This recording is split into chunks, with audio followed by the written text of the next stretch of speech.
What's up, disc golf travelers? It's Charles here. We're going to do something a little bit different today. We're trying to figure out some of our technical problems with cameras and audio and upload, all that fun stuff that you go through when you're still trying to figure things out as a newbie. So what we're going to do today is we have a setup here, camera right below the camera, the computer down here. We have another phone doing an audio recording, because for some reason our mics and mixer boards still won't work. So we'll address that at a later date. But, excuse me, what we wanted to do today was go back and try to do a voiceover of a video we already posted. So if you've looked through our stuff, you've seen Brayden and Charles try ace runs. Spoilers, we don't get any, LOL.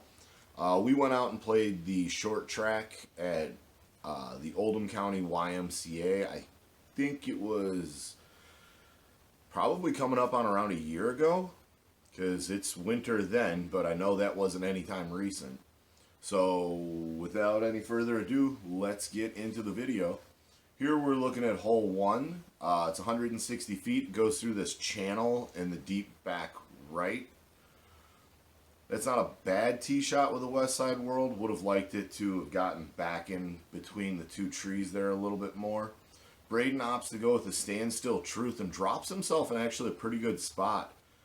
Leaves him a nice little hyzer window to get in, but he catches a little Twizzler.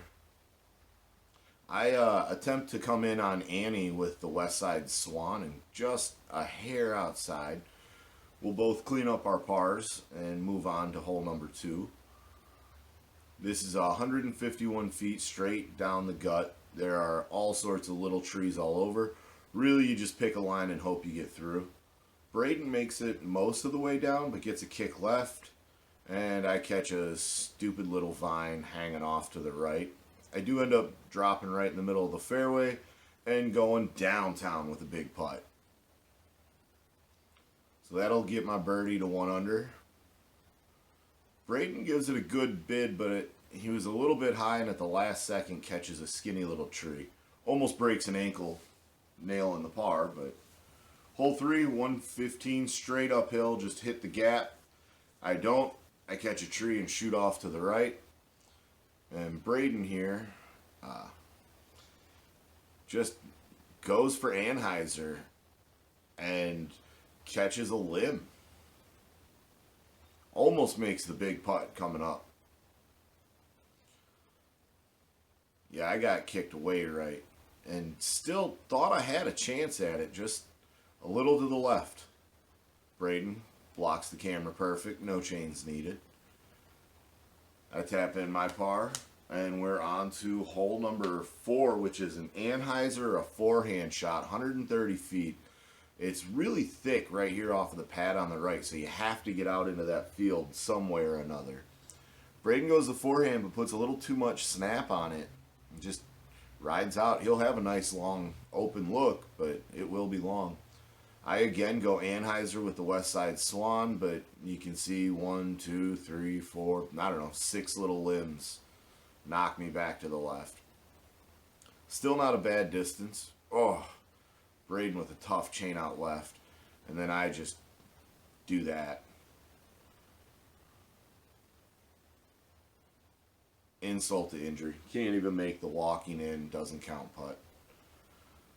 Still save the par, as does Brayden. Hole 5 is back up that little hill. Not a whole lot to this. You just, as always, gotta miss the trees, which I don't. Brayden does, but the fade isn't quite as strong as you'd like there at the end. This is a big putt. Had to throw it on Anheuser. Might need to make a smash cut of some of these putts. Put those out in a YouTube short or something.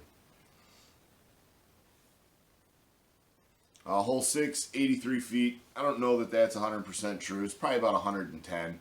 If you're throwing from one peak to the other, it's not too big of a drop. You just got to get it over there. Just like that. Bullfrog parked. Brayden just zips it. I'm not even sure what he threw here, but that thing was gone. And then, of course, as always, when you have long, dangerous downhill putts, if you're not 100% accurate, bad things happen. The best part about that was, as the disc is in the air, Brayden calling money. And here he's got a good run at it, just unfortunately doesn't go in. I think this here was just him being a little upset and wanting to go quicker.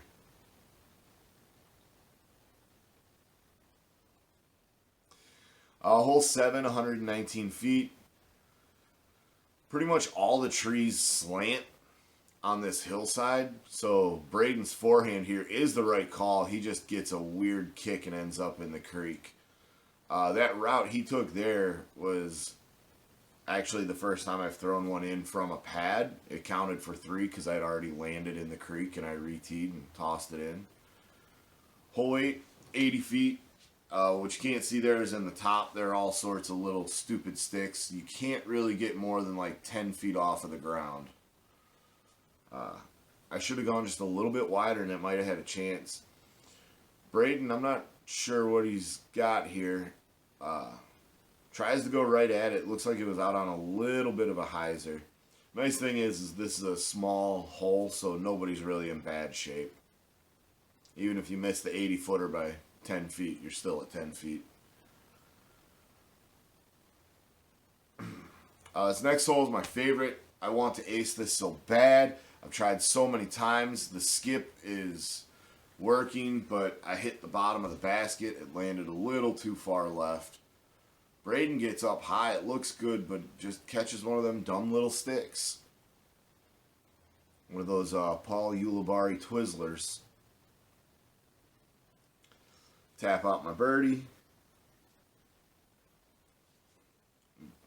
Brayden puts in his par. And that's it. I ended up shooting -5 over those 9. Brayden shot +1. Let me know how this went, guys. Let me know if the audio is better, worse, if I'm easier to hear. You know, give us genuine feedback. We're going to try to be doing a little bit more, I guess you'd call it, in the studio production as opposed to on the course. We'll still be going out and recording rounds, but we'll be trying to do more voiceover work here in the house because, honestly, we just don't have the camera technology. Well, it exists. We do not have the camera technology to be able to record quality while we're out in the woods or out in the city park, wherever we're playing. So, like I said, drop us some comments. Let us know how this works. We want this to be as much fun for you guys to watch as we have making it because we're tech nerds. We love doing this stuff, playing with the computers and the cameras and the microphones, and hopefully soon enough we'll get all of our good stuff working so we don't have to have 3 or 4 cell phones running. But yeah, like I said, guys, this was a lot of fun. Appreciate the follows. Go ahead, subscribe, comment. Let us know what you think about the video, how the audio works, and stay tuned. We'll have a whole bunch more coming. Peace.